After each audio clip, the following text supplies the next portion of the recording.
Hello friends, welcome to my YouTube channel Sweet Moment. I am here with a new part of Until Next Life. तो friends, last part मैंने आपको बताया था जब लेंजा और जेवुजुन एक बुक को सर्च करने के लिए क्लाउड्स के बाहर गए थे तो विंग जियांग चेंग के साथ एक कंपटीशन में चला जाता है और जब वो वहाँ पर आर्ची कंपटीशन में फर्स्ट आता है तो बाकी सारे सेक्ट्स के यंग मास्टर इस बात से अनसेटिस्फाइड थे। तभी वहाँ पर वेंचाओ आता है और वो विंग की मदर की और लेंजा की इंसल्ट करने लगता है। इस बात पे विंग को बहुत ज़्यादा गुस्सा आता है और वो अपने स्वॉर्ड से उसका गला काट देता है। विंग कम्प्लीटली चेंज हो गया था, कोई भी उसे पहचान नहीं पा रहा था। उसकी आंखें रेड हो गई थीं और उसके फेस पे वेंचाओ का ब्लड था। उसके आसपास ब्लैक स्मोक आने लगा था। वहाँ पर सारे लोग उसे डेविल कह रहे थे। तो अगर आपने अंटिल नेक्स्ट लाइफ के पहले के पार्ट्स नहीं देखे हैं तो लिंक मैं डिस्क्रिप्शन बॉक्स में दी है, आप वहाँ जाके देख सकते हैं। और अगर आप मेरे चैनल पर न्यू हैं और आपको मेरी वीडियोस पसंद आती हैं तो चैनल को सब्सक्राइब करके ही जाइएगा, वीडियो को लाइक एंड शेयर करना मत भूलिएगा। आज की स्टोरी स्टार्ट करते हैं। सारे लोग विंग को डेविल कह रहे थे। विंग ने अभी भी अपने हाथ में अपने स्वॉर्ड को पकड़ा हुआ था और उन सारे लोगों की तरफ अपनी रेड आइज के साथ देख रहा था। इससे पहले कि वो किसी पे अटैक कर पाता तभी पीछे से एक बॉय उसे हक कर लेता है और साउट करते हुए कहता है, ये डेविल नहीं है, ये मेरा वी है, ये मेरा विंग है। उस ग्राउंड में जितने भी सारे कल्टीवेटर्स थे वो उन दोनों बॉयज़ की तरफ आने लगते हैं और वो विंग को कैप्चर करना चाहते थे। पर लेंजा उन पे फिर से शॉट करते हुए कहता है कि कोई भी मेरे विंग को हार्म करने की सोचना भी मत।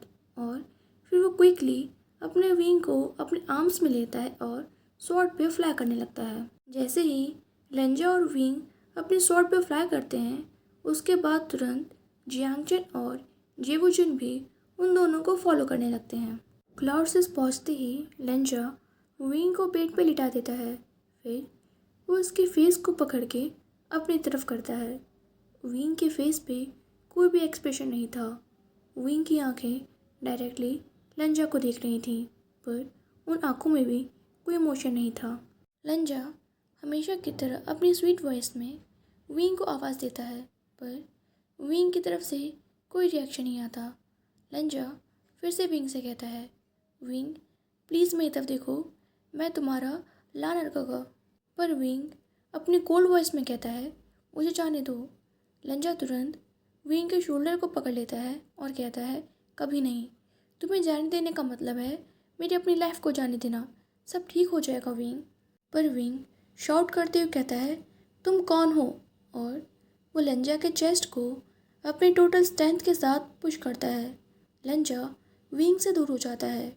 विंग फिर से शॉट करते हुए कहता है, मैं तुम्हें नहीं जानता, मैं किसी को भी नहीं जानता, मैं तो खुद को भी नहीं जानता, गेट लॉस्ट, मुझे कोई नहीं चाहिए, बस चले जाओ यहाँ से। लेंजा अपने प्लेस से उठते हुए कहता है, नहीं, और वो विंग को फिर से फोर्सफुली टाइटली हग कर लेता है और कहता है, मेरे पास आ जाओ विंग, प्लीज़ मुझसे ऐसे बातें मत करो, मैं तुम्हारा लव, तुम्हारा हस्बैंड, वापस आ जाओ विंग। जब अभी भी लेंजा को विंग से कोई रिएक्शन नहीं मिलता तो पीछे मूव हो जाता है और विंग की तरफ देखता है। फिर वो सोचता है कि ये उसका विंग नहीं, ये उसकी विंग की सोल नहीं है, शायद वो अभी भी उस डेमन से लड़ रहा है जो विंग की सोल को अंदर से खाया जा रहा है। लेंजा तुरंत रूम के बाहर जाने लगता है और वो जियांगचन और जेवुजुन से टकरा जाता है। जियांगचन लेंजा से कहता है, आई एम सॉरी हांगवानचुन, ये सारी मेरी ही गलती है। लेंजा के फेस से लगातार आंसू बह रहे थे। लेंजा जियांगचन की तरफ देखता है और कहता है, उसका ध्यान रखना मेरे लिए। और ये कह के वो तुरंत लाइब्रेरी में एंटर हो जाता है। जियांगचन कहता है, अगर उसे कुछ हो गया, अगर मेरे भाई को कुछ हो गया जेवुजुन। पर लेंसचन कहता है कि ऐसा कुछ नहीं होगा, वांगजी पे ट्रस्ट करो। पर जियांगचन लेंसचन से कहता है, नहीं, आप नहीं समझ रहे हो, जब हम लोग किड्स थे तो मैं हमेशा यही विश करता था कि बस विंग डिसअपियर हो जाए। मैं जेलेसी की वजह से ब्लाइंडेड हो गया था, मुझे हमेशा ये लगता था कि मेरे पेरेंट्स मुझसे ज़्यादा विंग से प्यार करते हैं। मैं विंग से बहुत नफ़रत करता था और हमेशा उसे रूडली ट्रीट करता था। पर वीवू शियान ने मुझे कभी भी ब्लेम नहीं किया और ना ही मुझसे कभी नफ़रत की। वो स्माइल के साथ बॉन्ड हुआ था और हमेशा हर किसी की लाइफ में सिर्फ खुशियाँ ही लाता है। जियांग चैंग की बातें सुनने के बाद लैन सिचेन जियांग चैंग के क्लोज आ जाता है, पर वो कुछ नहीं कहता। जियांग चैंग जेवूजुन का मतलब समझ जाता है और वो अपना सिर स्लोली जेवूजुन की चेस्ट पे रख देता है। जेवूजुन सैडली स्माइल करता है और जियांग चैंग के हेयर को पेट करते हुए कहता है, it's okay, I am here. Jiang Chang कहता है, मैं उसे बहुत प्यार करता हूँ। अगर वो मुझे छोड़ के चला गया और मैं अपनी बातें उसे नहीं बता पाया तो मैं खुद को कभी भी माफ़ नहीं कर पाऊँगा। इधर लंजा बहुत दिनों से लाइब्रेरी के ही अंदर था और वो 1 मिनट के लिए भी उसके बाहर नहीं आया था। पर एकदम से कोई उसके डोर पे नॉक करने लगता है। लंजा पहले उसे इग्नोर कर देता है, पर जब वो नॉक बहुत देर तक होती रहती है तब वो फाइनली जाके डोर ओपन करता है। लंजा उस स्टूडेंट से पूछता है, क्या बात है। वो स्टूडेंट लंजा को ग्रीट करने के बाद कहता है, एल्डर लैनचेन आपसे मिलना चाहते हैं। पर लंजा उनसे कहता है कि उन्हें मना कर दो, उनसे कह दो कि मैं अभी बहुत बिजी हूँ। पर वो स्टूडेंट कहता है, हंगवा जुन आपको भी उनसे मिलना ही होगा, एल्डर लैनचेन बहुत एंग्री हैं। वांग जी हाँ कहता है और लाइब्रेरी में वापस जाने लगता है। फिर वो वहाँ की टेबल से अपना हेडबैंड उठाता है और उसे बांधने लगता है। जब वो स्टूडेंट लाइब्रेरी के अंदर देखता है तो शॉक रह जाता है। पूरी लाइब्रेरी मैस हो रखी थी, सारी बुक फ्लोर पे फेंकी हुई थी और वही सेम हाल लंजा का था। उसके पूरे हेयर और ड्रेस मैसअप हो रखे थे। उस स्टूडेंट को फॉलो करते हुए लंजा लैन चैन के रूम में एंटर होता है। उसके स्टेप्स बहुत ज़्यादा वीक थे क्योंकि इतने दिनों से ना तो उसने कुछ खाया था और ना ही आराम किया था। लंजा लैन चैन से कहता है, अंकल आपने मुझे बुलाया था, मैं आ गया। लैन चैन लंजा को बहुत ज़्यादा अपसेट और डिसअपॉइंटमेंट के साथ देखते हैं और कहते हैं, लंजा क्या तुमने खुद को देखा है? क्या लांस एक्ट के हायर को इस तरह होना चाहिए? क्या मैंने तुम्हें इतनी गलत तरीके से रेस किया था? क्या तुम्हें किसी भी चीज़ की चिंता है? मैंने तुम्हें ना जाने कितनी बार बुलाया पर तुमने हर बार आने से रिफ्यूज़ कर दिया। लंजा सिंपली उनसे कहता है, आई एम सॉरी। लैन चैन फिर से लंजा से पूछते हैं, तुम्हारा हस्बैंड तुम्हें पता भी है उसने क्या किया है? लंजा इस बार भी सिंपली कहता है, हाँ। लैन चैन कहते हैं, और फिर भी तुमने इस प्रॉब्लम को सॉल्व करने की जगह खुद को लाइब्रेरी में लॉक कर रखा है। लंजा कहता है, हमेशा से और अभी भी विंग की हेल्थ मेरी फर्स्ट प्रायोरिटी है। लैन चैन साउट करते हुए कहता है, उसने वैन सेक्ट के क्लान लीडर को मार दिया है। तुम इसका मतलब भी जानते हो? वो लोग हम पे अटैक करने की कोशिश कर रहे हैं। अगर दोनों सेक्ट के बीच में वार होगी तो हम लोगों को विंग को वैन सेक्ट को देना होगा। उसके एरोगेंट बिहेव की वजह से हमारे सेक्ट का नाम खराब हो चुका है। और अभी भी क्या तुम सब कुछ डिस्ट्रॉय होते हुए देखना चाहते हो? क्या तुम हमारे एंसेस्टर्स के हार्ड वर्क को इसी तरह ख़त्म होते हुए देखना चाहते हो? लंजा कहता है, अंकल, और वो अपना सिर उठाते हुए कहता है, विंग मेरे विंग की कोई गलती नहीं है, सारी गलती मेरी है। मैंने उसे ट्रुथ नहीं बताया था। अगर मैंने उसे पहले ही सारी बात बता दी होती तो वो और ज़्यादा केयरफुल रहता। मैंने उसे प्रोटेक्ट करने की कोशिश में कुछ नहीं बताया और सारी सिचुएशन पहले से भी ज़्यादा लॉस हो गई। उसकी सेफ्टी मेरी रिस्पॉन्सिबिलिटी है, चाहे कुछ भी हो जाए। मैं विंग पे कभी भी गिव अप नहीं करूँगा। लैन चेन कहते हैं, मैंने तुम्हें स्टार्टिंग में ही वार्न किया था, इसलिए तुम्हें ना तो उससे प्यार करना चाहिए था और ना ही उससे मैरिज करनी चाहिए थी।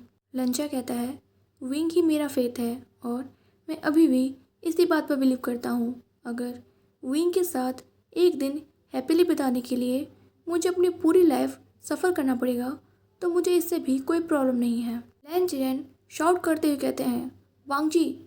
लंजा कहता है, प्लीज़ अंकल, मुझे थोड़ा सा और टाइम दे दीजिए, तब तक मैं इन सारे प्रॉब्लम्स को सॉल्व कर लूँगा और उसके बाद हम दोनों साथ में यहाँ से चले जाएंगे। लैन चैन कहते हैं, उसकी वजह से तुम अपनी पूरी फैमिली को छोड़ के जाना चाहती हो? क्या मैंने तुम्हें यही सिखाया था? लैन चैन के पूरे फेस पे एंगर था। वांग जी उन्हें ग्रीट करता है और उनके रूम से बाहर आ जाता है। उसके फेस पे सैडनेस थी और वो कहता है, शायद सिर्फ फैमिली को ही नहीं अंकल। लंजा धीरे धीरे अपने रूम में एंटर होता है। उसकी पूरी बॉडी लीफ की तरह ट्रेमल हो रही थी क्योंकि उसने इतने दिनों से विंग को नहीं देखा था। उसने विंग को लैन सिचेन और जियांग चैंग के भरोसे छोड़ दिया था कि वो दोनों उसका अच्छे से ख्याल रखेंगे और खुद को आइसोलेट कर लिया था ताकि वो इस प्रॉब्लम का कोई सॉल्यूशन ढूंढ सके। कोई भी ये नहीं समझ सकता था कि लंचा के लिए विंग से इतने दिन सेपरेट रहना कितना हार्ड था। पर जब वो रूम में एंटर होता है और वहाँ का सीन देखता है तो उसके हार्ट के पीसेस हो जाते हैं। उसने कभी नहीं सोचा था कि वो अपने विंग को इस कंडीशन में देखेगा। विंग को बहुत सारी रोप्स की हेल्प से बेड से बांधा हुआ था और वो खुद को फ्री करने की कोशिश कर रहा था। लंजा अभी बस यही चाहता था कि ये सब उसका सिर्फ एक नाइटमेयर हो जो कि जल्द से जल्द ख़त्म हो जाए। और नेक्स्ट मॉर्निंग जब वो उठे तो वो विंग के आर्म्स में हो, पर उसे पता था कि ये नाइटमेयर नहीं है। वो स्लोली विंग के पास बेड पे बैठता है और अपने हाथ को विंग की हेयर्स में फेरने लगता है। फिर वो धीरे से थोड़ा सा नीचे झुकता है और विंग के फोरहेड पर किस करता है। तो फ्रेंड्स, इस स्टोरी के नेक्स्ट पार्ट के साथ मिलते हैं कल। और गाइस, मुझे आप लोगों से एक बात शेयर करनी थी। एक्चुअली यार मेरा पूरा दिन जो है वो वांगशिन और इजहान रीड करने में चला जाता है। तो मैंने बहुत सारे एफएफ रीड कर लिए हैं और मैं आप लोगों के साथ शेयर करना चाहती हूँ। बट एक्चुअली मुझे सारे फैनफिक की जो परमिशन है वो नहीं मिल पा रही ऑथर से। मतलब कुछ ऐसे फैनफिक हैं जो मुझे बहुत अच्छे लगे और मैंने ऑथर से उनकी परमिशन मांगी, पर उन्होंने मुझे अलाउ नहीं किया यूट्यूब पे शेयर करने के लिए, या फिर मुझे अभी तक उनका कोई रिप्लाई नहीं आया। तो मैं सोच रही थी कि उसके लिए मैं एक न्यू चैनल बनाऊँ और उस पर मैं ऐसे फैनफिक शेयर करूँ आप लोगों के साथ जिनकी मुझे परमिशन नहीं मिल पा रही है। तो अगर आप लोग इस बात से रेडी हैं और आप लोग का सपोर्ट है मेरे साथ, तो गाइस फिर मैं एक न्यू चैनल बना के आप लोग को इन्फॉर्म करूँगी। और अगर आप लोग को लगता है कि नहीं, मुझे जिन ऑथर्स ने मुझे परमिशन दी है मैं केवल उन्हीं के फैनफिक शेयर करूँ आप लोग के साथ इस चैनल पे और दूसरा कोई चैनल ना बनाऊँ, तो एज योर विश। बट यार मेरा मन था, मेरा बहुत मन था कि मैं आप लोग के साथ वो स्टोरी शेयर करूँ क्योंकि मुझे बहुत अच्छी लगी वो स्टोरियाँ। बाकी आपकी मर्ज़ी। Okay, bye bye, take care. और अगर वीडियो अच्छी लगी हो तो please like and subscribe. Bye bye.